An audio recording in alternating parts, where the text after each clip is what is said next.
ਸਤਿ ਸ਼੍ਰੀ ਅਕਾਲ, ਮੈਂ ਹਾਂ ਮੋਹਿਤ ਤਲਵਾਰ ਤੇ ਤੁਸੀਂ ਵੇਖ ਰਹੇ ਹੋ ਸਿਆਸੀ ਸੇਕਾ। 7 ਮਹੀਨੇ ਦੀ ਜੇਲ੍ਹ ਤੇ 3 ਸਾਲ ਦੇ ਟ੍ਰਾਇਲ ਚੱਲਣ ਤੋਂ ਬਾਅਦ ਰੇਪ ਕੇਸ ਦੇ ਵਿੱਚ ਗ੍ਰਿਫਤਾਰ ਨੌਜਵਾਨ ਨੂੰ ਅਦਾਲਤ ਵੱਲੋਂ ਕੀਤਾ ਗਿਆ ਬਾਇਜ਼ਤ ਬਰੀ। ਫਰੀਦਾਬਾਦ ਦੀ ਅਦਾਲਤ ਨੇ ਅੱਜ ਇੱਕ ਚਰਚਿਤ ਬਲਾਤਕਾਰ ਮਾਮਲੇ ਦੇ ਵਿੱਚ ਫੈਸਲਾ ਸੁਣਾਇਆ ਤਾਂ ਮੁਲਜ਼ਮ ਠਹਿਰਾਏ ਗਏ ਨੌਜਵਾਨ ਨੂੰ ਸਾਰੇ ਦੋਸ਼ਾਂ ਤੋਂ ਬਾਇਜ਼ਤ ਬਰੀ ਕਰ ਦਿੱਤਾ ਹੈ। ਮਾਮਲਾ ਹੈ 2022 ਦੇ ਵਿੱਚ ਦਰਜ ਹੋਇਆ ਸੀ, ਜਿਸ ਦੇ ਵਿੱਚ ਇੱਕ ਮਹਿਲਾ ਨੇ ਨੌਜਵਾਨ ਤੇ ਦੁਬਾਰਾ ਵਿਆਹ ਕਰਨ ਦਾ ਝਾਂਸਾ ਦੇ ਕੇ ਸਰੀਰਕ ਸੰਬੰਧ ਬਣਾਉਣ ਦੇ ਗੰਭੀਰ ਦੋਸ਼ ਲਗਾਏ ਸੀ, ਜਿਸ ਤੋਂ ਬਾਅਦ ਪੁਲਿਸ ਵੱਲੋਂ ਨੌਜਵਾਨ ਨੂੰ ਗ੍ਰਿਫਤਾਰ ਕਰ ਲਿਆ ਗਿਆ। ਹਾਲਾਂਕਿ ਅਦਾਲਤ ਵੱਲੋਂ ਟ੍ਰਾਇਲ ਦੇ ਦੌਰਾਨ 7 ਮਹੀਨਿਆਂ ਤੋਂ ਬਾਅਦ ਨੌਜਵਾਨ ਦੀ ਜ਼ਮਾਨਤ ਦੇ ਹੁਕਮ ਜਾਰੀ ਕਰ ਦਿੱਤੇ, ਪਰ ਉਸ ਤੋਂ ਬਾਅਦ ਵੀ ਲਗਭਗ 3 ਸਾਲ ਤੱਕ ਚੱਲੇ ਟ੍ਰਾਇਲ ਤੋਂ ਬਾਅਦ ਅਦਾਲਤ ਨੇ ਸਪਸ਼ਟ ਕੀਤਾ ਕਿ ਦੋਹਾਂ ਵਿਚਕਾਰ ਬਣੇ ਸੰਬੰਧ ਆਪਸੀ ਸਹਿਮਤੀ ਦੇ ਨਾਲ ਬਣੇ ਸੀ ਤੇ ਅਭਿਯੋਗ ਪੱਖ ਵੀ ਦੋਸ਼ ਸਾਬਤ ਕਰਨ ਦੇ ਵਿੱਚ ਨਾਕਾਮ ਰਿਹਾ ਹੈ। ਮਾਮਲੇ ਅਨੁਸਾਰ 2022 ਦੇ ਵਿੱਚ 24 ਅਪ੍ਰੈਲ ਨੂੰ ਮਹਿਲਾ ਨੇ ਫਰੀਦਾਬਾਦ ਦੀ NIT ਮਹਿਲਾ ਥਾਣੇ ਦੇ ਵਿੱਚ ਕੇਸ ਦਰਜ ਕਰਵਾਇਆ ਸੀ, ਜਿਸ ਦੇ ਆਧਾਰ ਤੇ 26 ਅਪ੍ਰੈਲ ਨੂੰ ਨੌਜਵਾਨ ਨੂੰ ਗ੍ਰਿਫਤਾਰ ਕਰ ਲਿਆ ਗਿਆ ਤੇ ਨੌਜਵਾਨ ਲਗਭਗ 7 ਮਹੀਨੇ ਜੇਲ੍ਹ ਦੇ ਵਿੱਚ ਰਿਹਾ।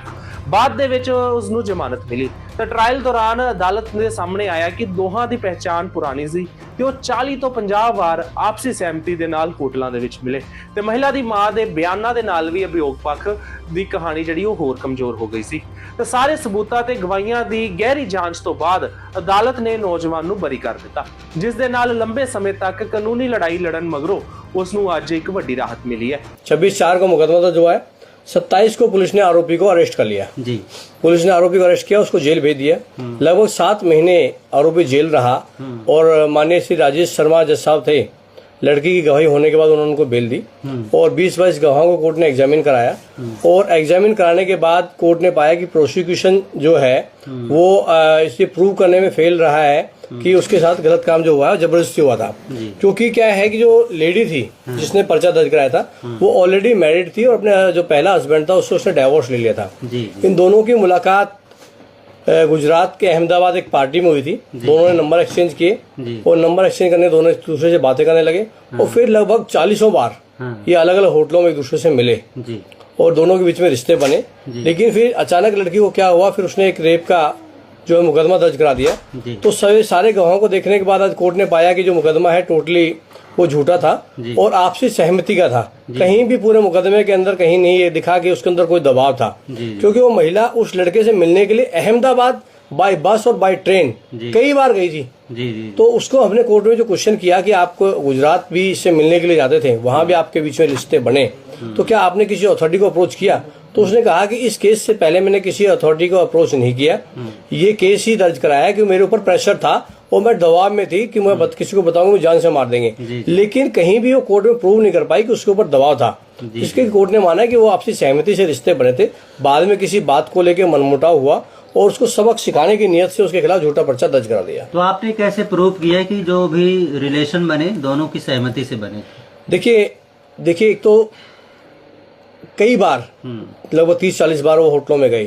किसी के साथ गलत काम होता है तो पहली बार में ही जो आज महिला पढ़ी लिखी है, ग्रेजुएट है और उसको पता है कि कोई आदमी मेरे साथ गलत काम कर रहा है तो उसको उसकी कंप्लेंट करनी चाहिए। उसका बहुत लंबा क्रॉस हुआ, वो क्रॉस में निकल के आया कि जब मैं गई मैंने उसको क्वेश्चन पूछा कि फर्स्ट टाइम आपके साथ गलत काम हुआ, क्या उस दिन आपको लगा कि गलत काम हुआ है या आपने उस दिन किसी अथॉरिटी को अप्रोच किया, आपने पुलिस को अपने पेरेंट्स को बताया?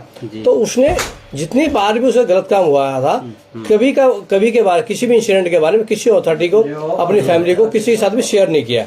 तो कोर्ट ने उससे जो नंबर ऑफ क्वेश्चंस हमने किए उन क्वेश्चंस का जो उसने रिप्लाई दिया तो उस रिप्लाई से साफ लगता था कि वो कहीं सहमति थी कि कोई महिला उससे मिलने के लिए यहाँ से गुजरात जा रही है और गुजरात तक जाने में कोई आदमी दबाव में किसी को पकड़ के ले गया जा सकता है, खुद चल के वो जा रही है। तो कोर्ट ने माना और उनके बीच में लंबी कन्वर्सेशन थी, WhatsApp chat, message, call detail, तो उसके आधार पे कोर्ट ने इसको माना कि ये आपसी सहमति का मामला था। जी।